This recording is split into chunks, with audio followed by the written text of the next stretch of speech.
सो देखो, नेक्स्ट हम अपना अगला पढ़ेंगे। कल हमने जो पढ़ा था ये दूसरा पीडीएफ है, आप इसमें देखेंगे प्रीपोजिशन शोइंग डायरेक्शंस। ठीक है, ऐसे प्रीपोजिशन है जो डायरेक्शन को शो करते हैं। डायरेक्शन को शो करने का मतलब है कि वो कहीं ना कहीं दिशा को बताते हैं। ठीक है, डायरेक्शन शो करने का मतलब क्या है, वो दिशा को बताते हैं। जैसे देखिएगा फर्स्ट दिया है टू, ये प्रीपोजिशन टू है, आपके सामने एक प्रीपोजिशन टू दिखेगा।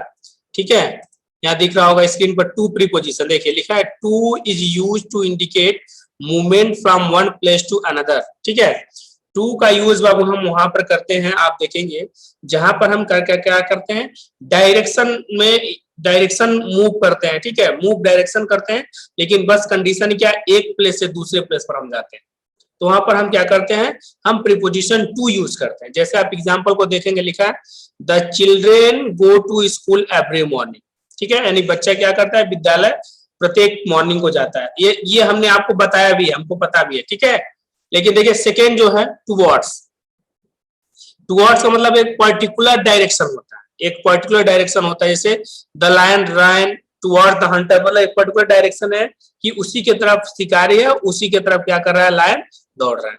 ठीक है, तीसरा है into, into indicate movement inside something, यानी इनटू जो होता है कि ऐसा मूवमेंट जो किसी के अंदर होता हो, यानी ऐसा मूवमेंट जो किसी के अंदर होता है। जैसे रूम वाला इंटर हमने बताया था आपको, इनटू वाला। ठीक है, देखिए एग्जांपल, देखिए प्रीपोजिशन को आपको समझना है स्टूडेंट्स, तो प्रीपोजिशन को समझने से पहले आपको उसके एग्जाम्पल को भी साथ साथ समझना पड़ेगा। अगर आप उसके एग्जाम्पल को समझते हैं तो बहुत ही आसानी पूर्वक क्या करते हैं, प्रीपोजिशन को अच्छे से समझ लेंगे। ठीक है, इसमें देखिए एक है एग्जाम्पल इनटू, इनटू बोले तो the thief entered into the room, यानी चोर क्या किया, रूम में घुसा। ठीक है, चोर कहाँ घुसा, रूम में घुसा। उसी तरह एक है एट, एट हमने बताया था कल, एट आपके एम को डिसाइड करता है। एट क्या करता है, एम को डिसाइड करता है। Means the Hunter aimed at the bird, यानी देखिए यानी शिकारी का जो मेन एम है वो चिड़िया को मारना है। ठीक है, तो चिड़िया को मारना है, इसका मतलब उसका एक एम है, इसलिए एट लगा एम के पर। उसी तरह फार डिनोट्स डायरेक्शन, फार देखिए फार टाइम यानी पीरियड ऑफ टाइम को भी डिनोट करता है। क्या करता है, फॉर, फार आप देखेंगे तो for the students period of time के लिए भी होता है। ठीक है, लेकिन यहाँ पर जो फार है ये डायरेक्शन को शो करता है। क्या शो करता है, पीरियड ऑफ टाइम। ठीक है,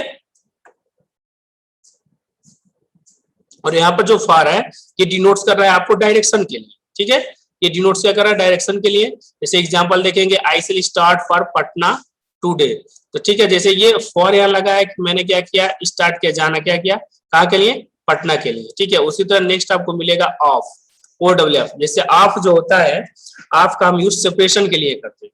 सेपरेशन करने का मतलब जैसे अलगाव, अलगाव का मतलब क्या हो गया, जैसे डिस्टर्बेंस जब होता है दो पार्ट्स में। जैसे आप जैसे फैन की जो स्विच होता है, बल्ब का जो स्विच होता है, एक बार ऑन और ऑफ करते हैं, तो ऑफ करने का मतलब उसमें जो करंट का फ्लो होता है उसका सेपरेशन हो जाता है, यानी जो करंट फ्लो होती है वो करंट में क्या होता है, डिस्टर्ब हो जाता है, नहीं करंट का सेपरेशन हो जाता है, इसलिए हम वहां पर OWF प्रीपोजिशन को यूज करते हैं।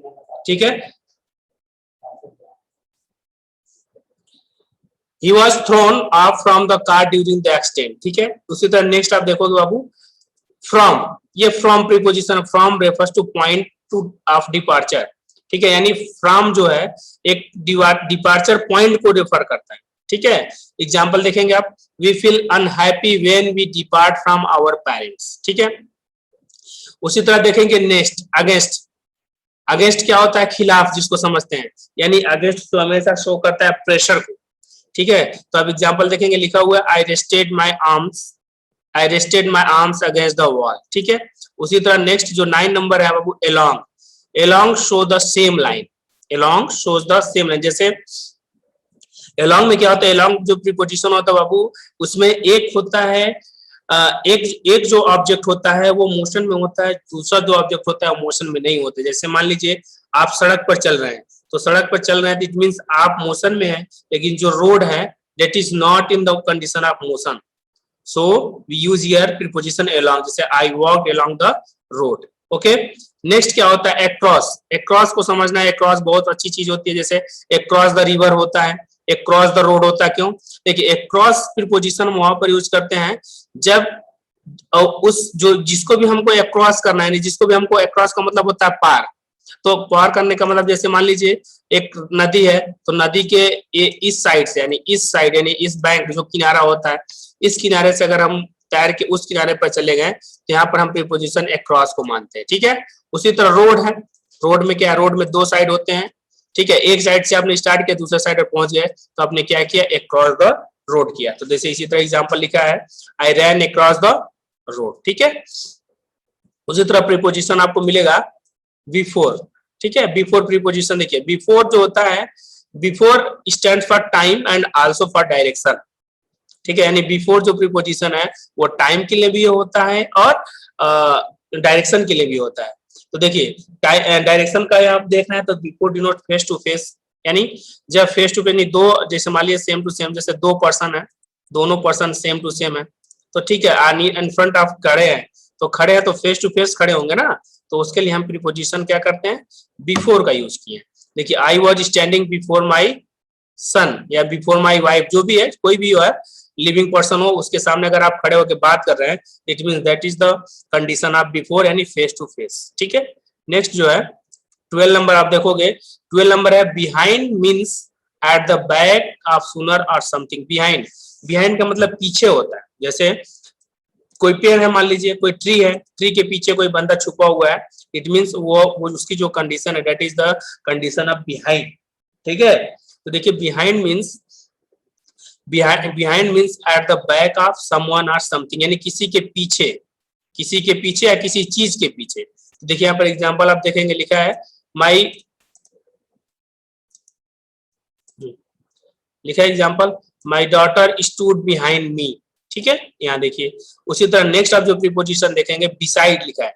बिसाइड देखिए एक बिसाइड होता है, एक बिसाइड्स होता है।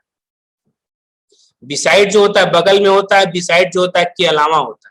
ये बहुत माइनर डिफरेंस है।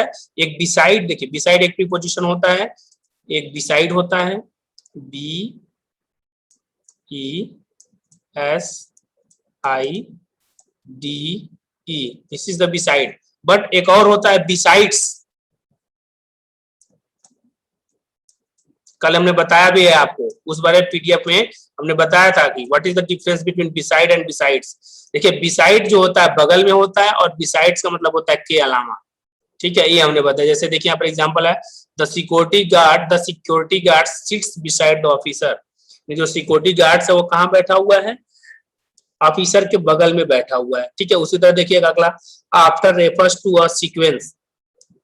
आफ्टर क्या कहता है, किसी भी सीक्वेंस में उसके बाद बताता है। जैसे आप एग्जांपल देख सकते हैं, ऐसे बोला जाए 5 कम्स आफ्टर 4, 100 कम्स आफ्टर 99, ठीक है।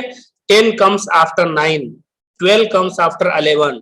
What is this, this is the example of after, ठीक है। यानी आफ्टर का मतलब एक सीक्वेंस आता है ना, 10 के बाद 11 आता है, 12 आता है, 13 आता है, तो इसको समझने के लिए हमने आफ्टर का एग्जांपल लिया है, ठीक है।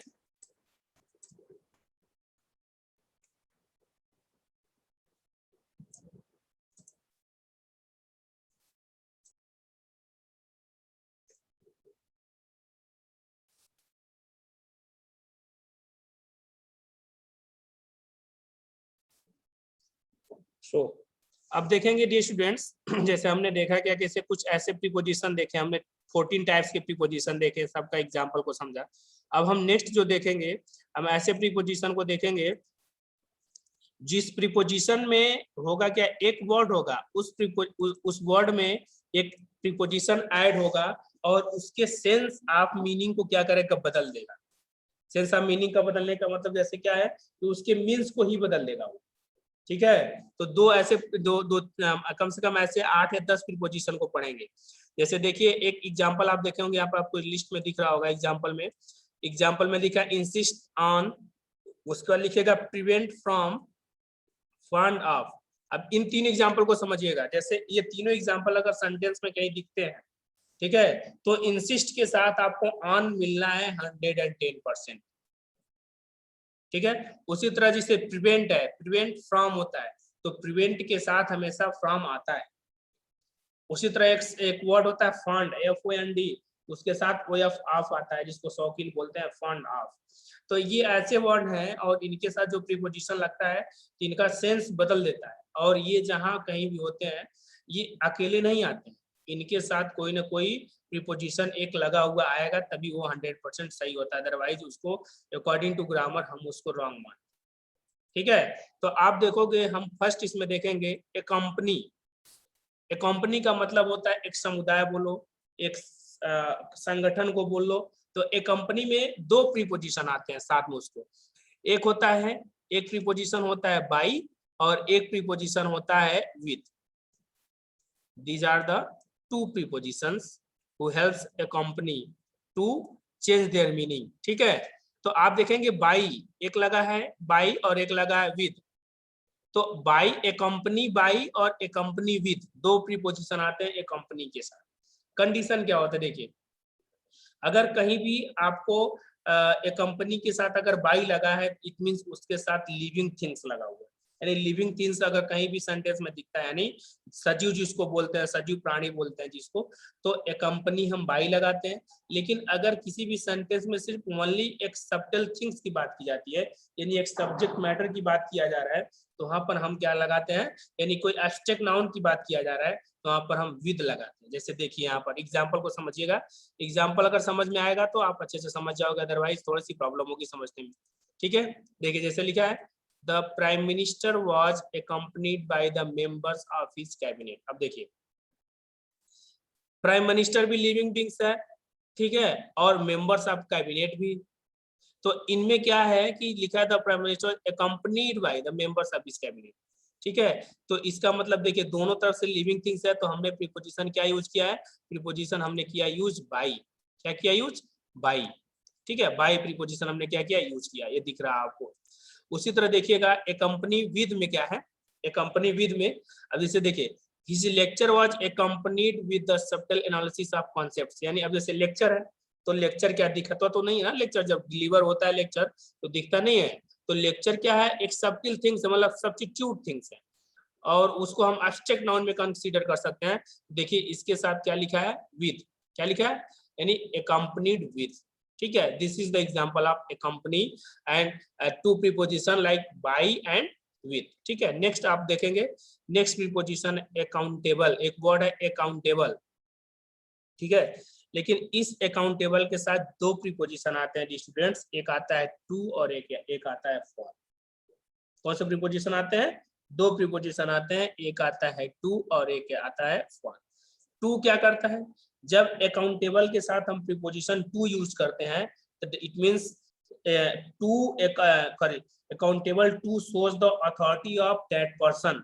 मतलब अगर अकाउंटेबल टू लगा देते हैं तो उसकी अथॉरिटी को बताता है, यानी किसी एक पर्सन के अथॉरिटी को बताता है, यानी उसके अधिकार को बताता है। जैसे एक एग्जांपल आप देखिए, लिखा है, क्या लिखा है, all of us are accountable to God. यानी हम क्या हैं, सारे लोग क्या हैं, भगवान के द्वारा गवर्निंग किया। ठीक है, तो इसका मतलब एक गॉड है, तो गॉड का एक अथॉरिटी पर्सन माना गया यहाँ पर, इसलिए हम गॉड के पहले सॉरी अकाउंटेबल के साथ हमने क्या लगाया, अकाउंटेबल टू लगाया। ठीक है, और उसी तरह अकाउंटेबल होता है जब कोई एक्शन करने की बात होती है, यानी एक्शन करने की बात का मतलब है, ठीक है, एक्शन करने की बात मतलब क्या है, अब देखेंगे एक्शन। जैसे देखिए फॉर एक्शन, अगर अकाउंटेबल फॉर लग गया है it means it shows for action. जैसे देखिए we are accountable to God, we are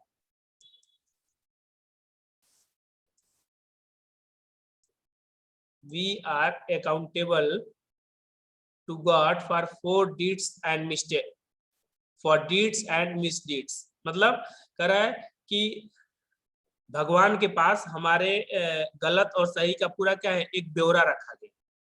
ठीक है, यानी वी आर अकाउंटेबल मतलब हमारा जो ब्यौरा है, यानी हमारे जो भी गलत काम किया जा रहा है, जो भी सही काम किया जा रहा है, उसका एक ब्यौरा है, तो इसीलिए लिखा है, यानी we are accountable to God, यानी गॉड के पास हमारा क्या है, अकाउंटेबल टू गॉड फॉर, देखिए फॉर लग गया, for our deeds and misdeeds, यानी अच्छे काम और बुरे काम।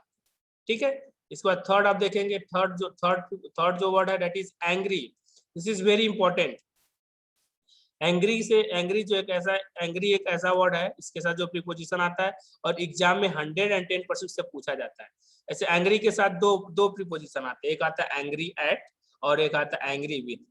ठीक है, देखिए अब इसको समझना है। एंग्री विद यानी देखिए एंग्री विद अगर आता है कहीं भी तो समझ जाइए ये किसी पर्सन के साथ आ रहा है। ठीक है, और एंग्री एट आता है तो इसका मतलब उस पर्सन के बिहेवियर से रिलेटेड यानी अब्स्ट्रैक्ट चीजों से रिलेटेड है। जैसे जैसे मान लीजिए आप कहेंगे कि मैं राम से नाराज हूं, मैं आई एम एंग्री विथ राम, यानी राम एक पर्सन और मैं एक पर्सन, इसलिए यहाँ पर हमने प्रीपोजिशन यूज किया विथ, यानी ये दोनों पर्सन की बात हो गई। लेकिन I am angry at Ram's behaviour. ठीक है, I am angry at Ram's behaviour, I am not angry with Ram, I am angry only at Ram's behaviour. मतलब मैं सिर्फ राम से नहीं मैं नाराज हूँ, राम के बिहेवियर यानी राम के एक्टिविटी से, राम के बैड एक्टिविटी से मैं नाराज हूँ। So this is the example of angry at and angry with. These are two examples. So dear students,